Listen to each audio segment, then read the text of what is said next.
로마서 12장 17절에서 21절 말씀 제가 봉독하겠습니다. 아무에게도 악을 악으로 갚지 말고 모든 사람 앞에서 선한 일을 도모하라. 할 수 있거든 너희로서는 모든 사람과 더불어 화목하라. 내 사랑하는 자들아, 너희가 친히 원수를 갚지 말고 하나님의 진노하심에 맡기라. 기록되었을 때 원수 갚는 것이 내게 있으니 내가 갚으리라고 주께서 말씀하시니라. 내 원수가 줄이거든 먹이고 목마르거든 마시게 하라. 그리함으로 내가 숯불을 그 머리에 쌓아 놓으리라. 악에게 지지 말고 선으로 악을 이기라.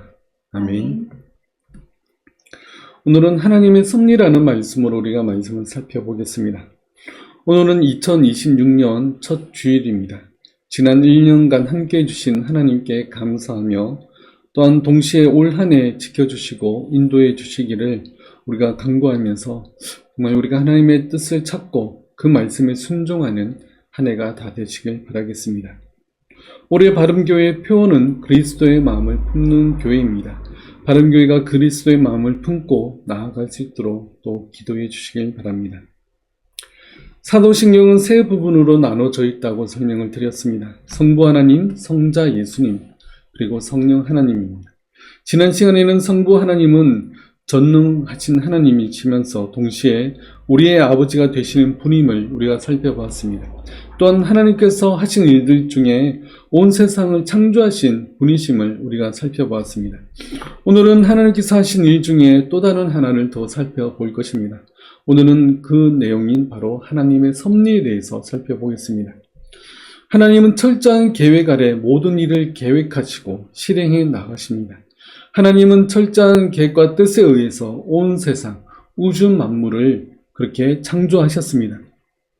지구는 엄청나게 큰 덩어리입니다. 이렇게 크고 무거운 지구가 한치의 오차도 없이 24시간에 한 번 자전합니다. 그리고 정확하게 365일 동안 지구가 태양을 한 바퀴 돕니다. 태양계뿐만 아니라 온 우주의 모든 행성들이 그 규칙과 원칙에 딱 맞게 움직이고 있습니다. 이 모든 것을 하나님이 다 계획하셨기 때문에 우리가 이러한 질서 속에서 살아갈 수가 있는 것입니다. 우리 한 사람 한 사람을 또 하나님이 다 만드셨습니다. 그렇다는 것은 이 우주가 움직이는 것처럼 우리 한 사람에 대한 하나님의 철저한 계획이 다 있습니다. 그 계획과 실행이 바로 섭리입니다. 하나님은 그저 자연스럽게 모든 것들이 움직이게 만들어 놓으신 것이 아니라 세밀하면서도 철저한 계획과 뜻에 의해서 이 세상을 움직여 나가십니다. 이것을 신학적인 용어로 작정이라고 그럽니다. 하나님의 작정에는 크게 두 가지가 있습니다. 그것은 창조와 섭리입니다. 지난 시간에 우리가 하나님의 창조에 대해서 살펴봤습니다. 그리고 오늘은 바로 이 하나님의 섭리에 대해서 살펴보겠습니다.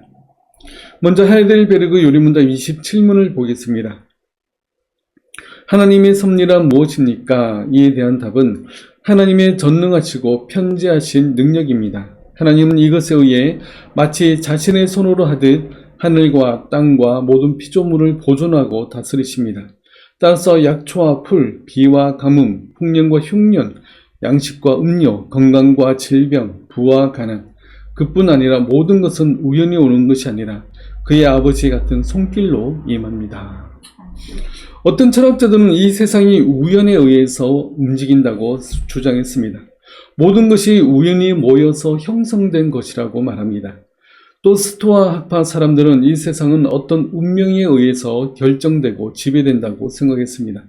가장 큰 운명은 이 세상 모든 사람들은 다 죽게 된다 말하면서 그 외의 모든 것들이 운명에 의해서 정해져 있다고 주장합니다.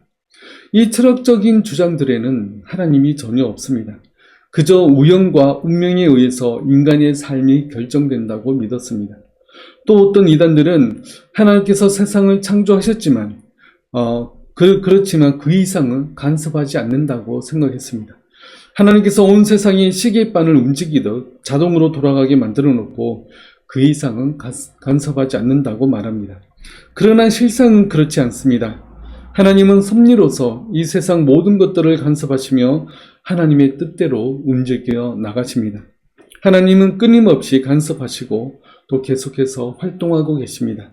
과거에도 현재에도 미래에도 하나님은 여전히 모든 것을 간섭하시고 움직여 나가십니다. 이것을 우리는 섭리라고 부릅니다. 하나님의 섭리라는 것은 하나님이 만드신 모든 창조물과 또 그 모든 행동에 대해서 보존하시며 다스리시는 것입니다.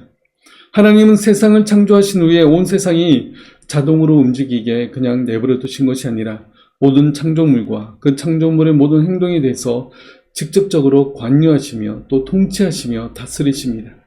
만약 하나님이 세상을 보존하시며 다스리시지 않는다면 우리는 하나님께 기도할 필요가 없습니다. 세상이 자동적으로 돌아간다면 하나님께 기도하며 하나님의 도우심을 구할 필요가 없어집니다.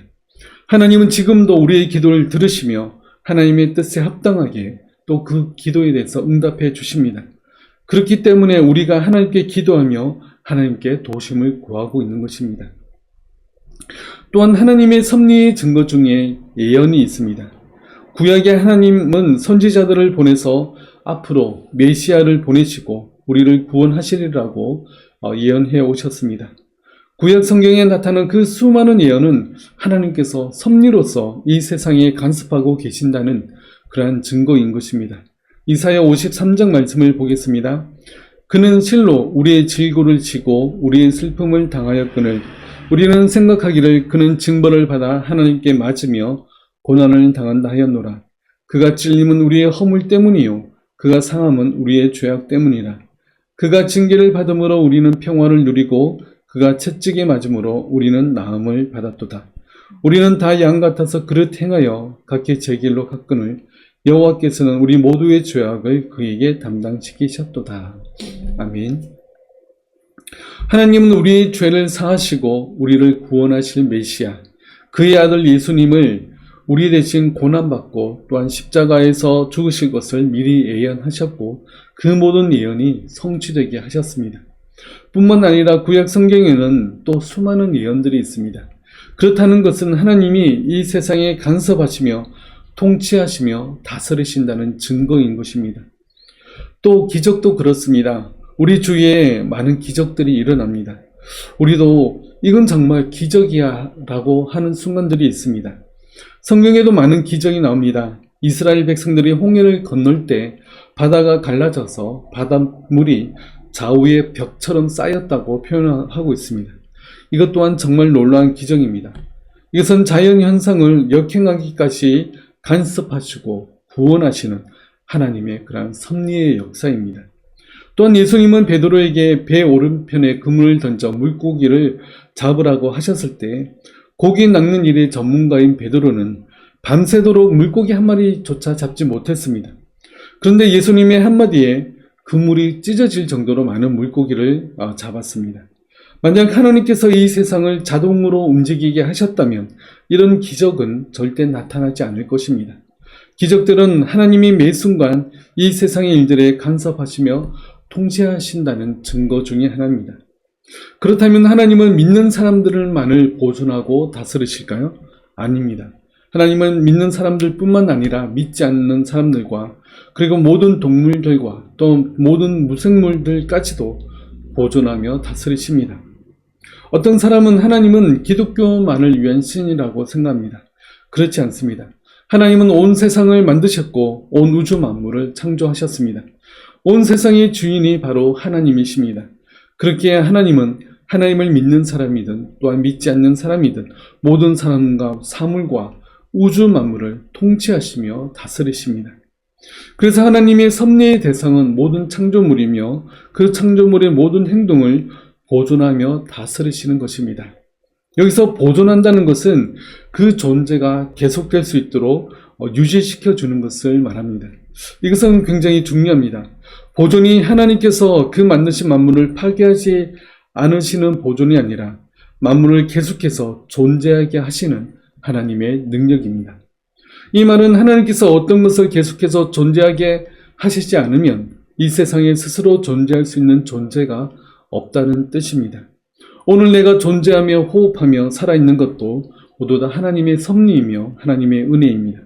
하나님의 보존하시는 섭리가 없다면 우리는 존재조차 할 수 없는 그러한 자들입니다.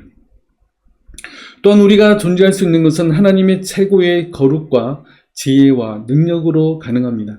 하나님의 절대적인 힘과 능력이 지속적으로 실행된 결과입니다. 히브리서 1장 말씀을 보겠습니다. 이는 하나님의 영광의 광채시요 그 본체의 형상이시라. 그의 능력의 말씀으로 만물을 붙드시며 죄를 정결하게 하는 일을 하시고 높은 곳에 계신 지극히 크신 이의 우편에 앉으셨느니라. 아멘. 말씀으로 온 세상을 창조하신 하나님께서는 그의 능력의 말씀으로 온 세상 만물을 붙들고 계십니다. 하나님께서 온 세상을 창조하신 능력으로 그 동일한 능력으로 온 세상을 붙드시고 또 역사하십니다. 그렇기 때문에 하나님의 허락하심이 아니면 우리는 한 호흡도 할 수 없는 자들입니다. 하나님께서 우리의 생명을 붙들어 주시기 때문에 우리가 생명을 유지하며 살아갈 수가 있는 것입니다. 또한 사도행전에서 바울은 이렇게 말합니다. 이는 사람으로 혹 하나님을 더듬어 찾아 발견하게 하라 하심이로되 그는 우리 각 사람에게서 멀리 계시지 아니하도다. 우리가 그를 힘입어 살며 기동하며 존재하느니라. 너희 시인 중 어떤 사람들의 말과 같이 우리가 그의 소생이라 하니. 아멘. 우리는 하나님을 힘입어 움직이며 활동하며 존재합니다. 우리의 존재 이유는 바로 하나님이십니다. 온 세상을 통치하시며 다스리시는 하나님을 더듬어 찾고 발견할 수 있습니다. 우리가 어떤 일을 당하면 당장은 하나님이 안 계신 것 같고 나를 멀리 떠나 있는 것처럼 여겨질 수 있지만 하나님은 멀리 계시지 않습니다. 항상 가까이 계시며 하나님의 뜻을 이루시며 완성해 가십니다. 구약의 북이스라엘에 아합이란 왕이 있었습니다. 아합은 굉장히 악한 왕이었습니다. 아합은 나봇의 포도밭이 너무 갖고 싶어서 거짓 증인을 세워서 나봇에게 누명을 씌워서 죽여버립니다. 그리고 그 포도밭을 자신이 취합니다. 그런 아합에게 하나님은 엘리야 선지자를 보내서 이렇게 예언하게 하십니다. 너는 그에게 말하여 이르기를 여호와의 말씀이 내가 죽이고 또 빼앗았느냐고 하셨다고 또 그에게 이르기를 여호와의 말씀이 개들이 나봇의 피를 핥은 곳에서 개들이 내 피 곧 내 몸의 피도 핥으리라 하였다 하라. 이 예언이 그대로 성취되었을까요?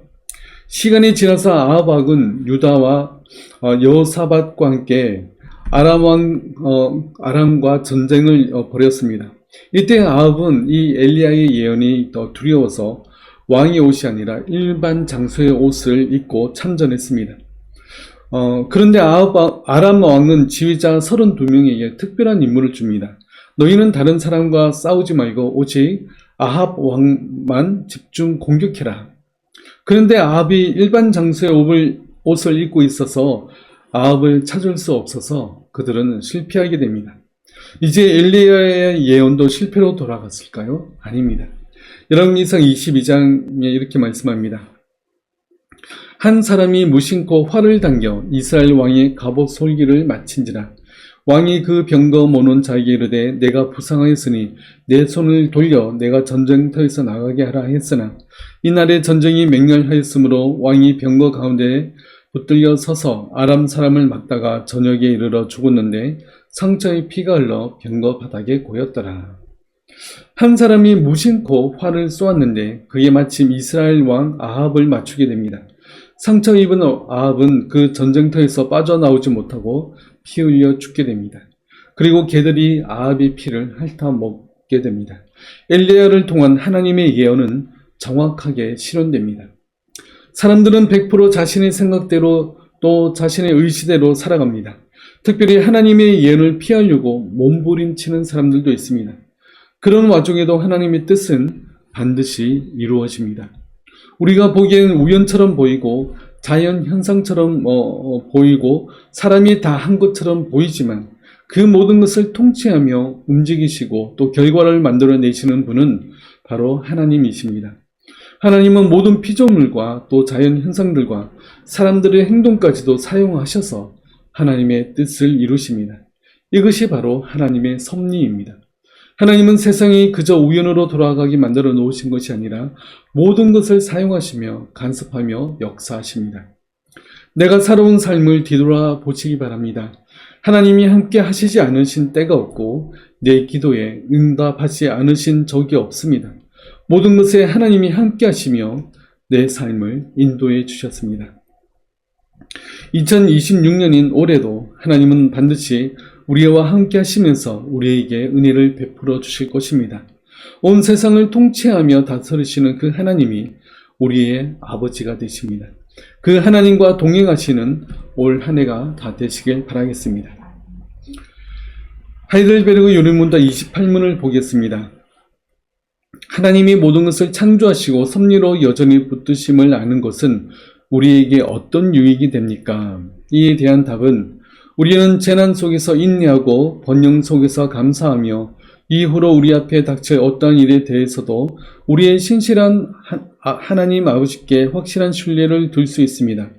어떠한 피조물도 우리를 그의 사랑에서 끊을 수 없는데 모든 피조물이 그의 장중에 확고히 있어 그의 뜻이 아니면 조금도 움직일 수 없기 때문입니다. 하나님의 창조와 섭리를 믿으면 하나님이 언젠가 원수를 갚아주실 것을 우리는 확신할 수 있습니다. 원수 갚는 것은 하나님께 맡기고 자신들의 삶을 더 알차게 누리며 살아갈 수 있는 것이 바로 하나님의 백성들입니다. 아합은 우연히 날아온 화살에 맞아서 죽었습니다. 그의 아내 이세벨과 자식들 70명까지 모두 비참한 최후를 맞이하게 되었습니다. 하나님의 섭리를 믿으면 악을 악으로 갚지 않고 선으로 악을 이길 수 있습니다. 로마서 12장에서 이렇게 말씀합니다. 아무에게도 악을 악으로 갚지 말고 모든 사람 앞에서 선한 일을 도모하라. 할 수 있거든 너희로서는 모든 사람과 더불어 화목하라. 내 사랑하는 자들아 너희가 친히 원수를 갚지 말고 하나님의 진노하심에 맡기라. 기록되었으되 원수 갚는 것이 내게 있으니 내가 갚으리라고 주께서 말씀하시니라. 내 원수를 줄이거든 먹이고 목마르거든 마시게 하라. 그리함으로 내가 숯불을 그 머리에 쌓아 놓으리라. 악에게 지지 말고 선으로 악을 이기라. 아멘. 원수에 대해서 내가 친히 복수하는 것이 아니라 하나님이 친히 원수를 갚아주신다는 말씀을 믿고 나아간다면 우리는 선으로 악을 이길 수 있습니다. 하나님이 친히 원수를 갚아주시기에 우리는 오히려 원수가 줄이거든 먹이고 목마르거든 마시게 할 수 있습니다. 원수 갚는 것은 하나님께 다 맡기시기 바랍니다. 하나님은 그의 백성에게 일어나는 모든 것을 다 알고 계시며 또 마음을 아파하십니다. 내 원수에 대해서 하나님께서 친히 원수를 갚아주심을 믿고 모든 사람에게 선함으로 나아가시기 바랍니다. 이것이 하나님의 뜻입니다. 그리고 형들에게 미움을 받아 애굽의 노예로 팔려간 요셉이 있습니다. 그의 마음은 어떠했겠습니까? 아버지가 막내였던 요셉만 이뻐하니까 형들이 요셉을 미워해서 애굽의 노예로 팔아버립니다. 하루아침에 요셉은 보디발 장군의 노예가 되어서 열심히 일합니다. 그리고 나중에는 가정 총무가 되었습니다. 그런데 보디발 장군의 아내에게 모함을 당해서 지하의 깊은 감옥에 또 갇히게 됩니다. 그런데 거기서도 감옥에서도 재반 사무를 맡게 됩니다. 그리고 기회가 되어서 결국에는 애굽의 총리가 되었습니다. 요셉이 자신의 신세한탄을 했다면 보디발 장군의 집에서 가정 총무가 될 수 없었을 것이고 감옥에서도 재반 사무를 맡지 못했을 것입니다. 가장 힘들고 억울한 순간에도 요셉은 끝까지 하나님 앞에서 의로움을 지키기 위해서 힘썼습니다. 또한 자신이 어려움에 빠지게 되었을 때 거기에는 하나님의 뜻이 분명 있을 것이라고 생각했습니다. 요셉은 애굽의 총리가 되었을 때 그의 형들이 양식을 사러 온 것을 보면서 하나님의 뜻을 발견하게 됩니다. 자신을 미워해서 애굽의 노예로 판 형들을 보면서 하나님의 뜻을 발견할 수 있었기 때문에 형들을 기꺼이 용서할 수 있었습니다. 창세기 45장의 말씀입니다. 요셉이 형들에게 이르되 내게로 가까이 오소서. 그들이 가까이 가니 이르되 나는 당신들의 아우 요셉이니 당신들이 애굽에 판 자라. 당신들이 나를 이곳에 팔았다고 해서 근심하지 마소서. 한탄하지 마소서. 하나님이 생명을 구원하시려고 나를 당신들보다 먼저 보내셨나이다. 아멘. 요셉은 형들에게 하나님께서 우리 집안의 생명을 지키기 위해서 나를 먼저 애굽 땅에 보내신 것이라고 설명합니다. 하나님의 섭리는 이스라엘을 지키는 것이었고 또 이 일을 위해서 자신이 힘든 일을 겪었지만 이 모든 것이 하나님의 뜻이었음을 알게 됩니다. 그래서 요셉은 형들을 용서할 수 있었습니다. 나에게 오는 어려움과 시험과 고난을 다른 사람 탓으로 돌리지 말고 억울한 일 당했다고 또 다른 사람들을 미워하지 말고 하나님의 뜻이 있음을 겸손히 받아들이면서 묵묵하고 성실하게 하나님의 뜻을 쫓아 나아가시기 바랍니다. 지금 당장은 무슨 일이지 하나님의 뜻이 무엇인지 알 수 없어도 시간이 지나면 알게 되는 경우들이 많이 있습니다. 그렇게 인내하면서 심판과 판단은 하나님께 맡기고 현재 내가 할 수 있는 일들을 성실히 해나가는 우리 모두가 되시길 바랍니다. 이런 하나님의 섭리를 믿으며 하나님께서 온 세상에 일어나는 일들에 대해서 간섭하고 계시며 선하심으로 이끌고 나가신다는 것을 믿는다면 우리는 이 세상에 일어나는 일들로 말미암아 두려워하지 않을 수 있습니다. 당장은 자연재해로 어려움을 겪고도 악한 대통령이 나타나서 비상계엄을 일으켜서 나라를 전복시키려고 해도 나에게 피해를 주며 나를 힘들게 하는 사람이 있다 할지라도 섭리로 역사하시는 하나님께서 통치하고 계신다는 사실을 믿는다면 우리는 크게 흔들리거나 두려워하지 않을 수 있습니다. 시편 기자는 이렇게 고백합니다.